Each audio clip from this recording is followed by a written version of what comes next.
Chapitre 11. Tuer tes malaises et maladies. Quelle est la différence entre la médecine traditionnelle et la médecine spirituelle? La médecine traditionnelle s'occupe d'une partie du corps. Elle soigne le membre blessé ou l'organe qui souffre au moyen de médicaments et de chirurgie. En effet, lorsque je vais voir un médecin, je lui demande de guérir ma blessure ou ma maladie, sans en connaître la cause profonde. La médecine spirituelle est de s'aimer au plus profond de soi, être à l'écoute de son corps afin de se guérir par soi-même, et d'éviter les maladies en se disant « je veux découvrir la cause de mon mal, en allant à la cause, j'ai toutes les chances qu'elle ne revienne pas ».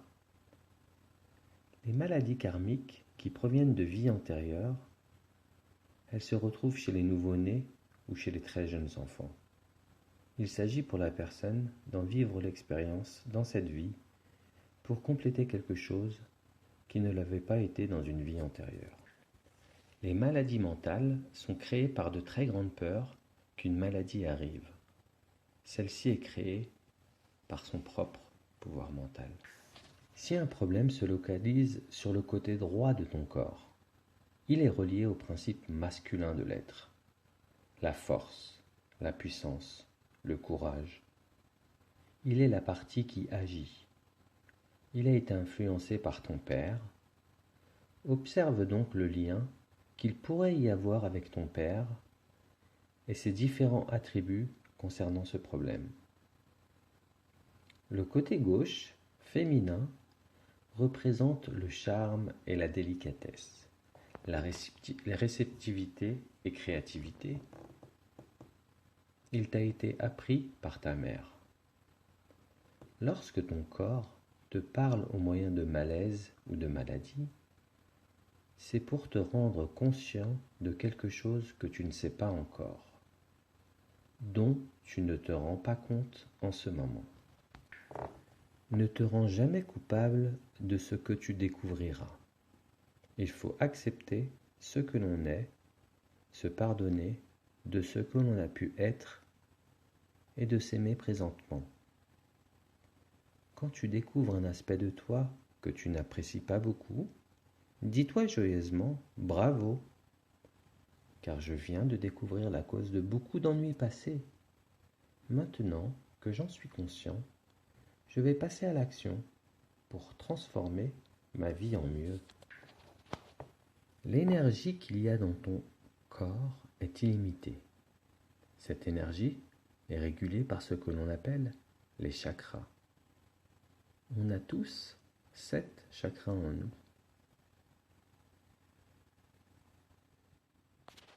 On dénombre donc 7 chakras principaux, situés de bas en haut de la colonne vertébrale.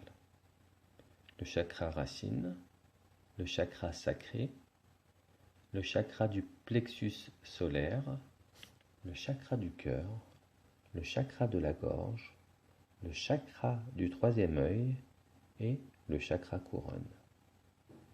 L'énergie passe ainsi d'un chakra à l'autre et crée un champ énergétique autour de la personne.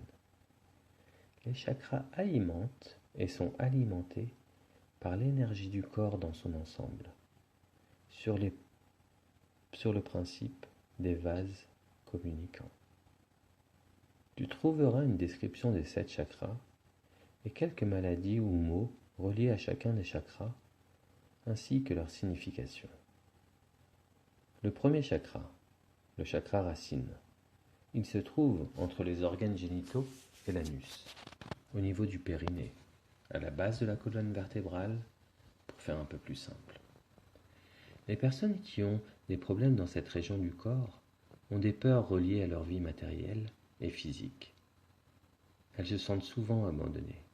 Ces personnes ont besoin de se connecter à la terre-mère. En général, les personnes ayant mal au coccyx, aux fesses, aux pieds et aux jambes ont besoin de choses qui viennent de l'extérieur, pour leur sécurité, que ce soit des biens ou des personnes. Elles devraient reprendre contact avec leur foi intérieure. Entorse et foulure aux pieds. Résistance à se diriger dans une certaine direction. Entorse et foulure à la main. Résistance à faire quelque chose de nouveau. Accepte que tu aies certaines peurs et fais confiance à la vie. Les orteils. Se faire du mouron pour de petits détails d'avenir. Cette personne devrait mettre son énergie sur des choses plus importantes. Les genoux. Personnes non flexibles ne veulent pas changer leur manière d'être. Coccyx. Trop grande dépendance envers les autres.